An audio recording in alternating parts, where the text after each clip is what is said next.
దీనికి సరైన నిర్వచనం మహర్షి చర్చించాడు. ఏమిచ్చాడంటే యోగ చిత్త వృత్తి నిరోధ, వృత్తులను నిరోధించడము అంటే మన ఆలోచనను పరిశోధన చేయడం, అదే యోగము అనిపించుకుంటుంది. యోగివిగా నాయన తపస్విభ్యో దివో యోగి జ్ఞానిభ్యో విమతో అధికార కర్మేభ్యశ్చార్జునో యోగి తస్మాత్ యోగి భవ అర్జున. కనుక అర్జున యోగివిగా అన్నప్పుడు నువ్వు నీ చిత్త బుద్ధిని నిరోధించు నాయన అని కృష్ణుడు వారు మేక్ యువర్ మైండ్ ఎంప్టీ.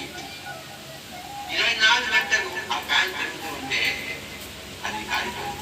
అవసరం ఉన్నప్పుడు ఫ్యాన్ పెట్టుకోవాలి, లేనప్పుడు స్విచ్ ఆఫ్ చేయాలి. 24 గంటలు ఈ శరీరాన్ని తిప్పుతూనే ఉంటే ఈ శరీరము ఫ్యూజ్ దెబ్బతింటుంది. అందుకనే కాసేపు నిశ్చలంగా పడుకుంటాం, శరీరానికి రెస్ట్ ఇస్తుంది. అలాగే 24 గంటలు మనసు దాని గురించి దీని గురించి దీని గురించి దాని గురించి ఆలోచిస్తుంటే ఇందాక ఒక లైట్ అలాగే మన మైండ్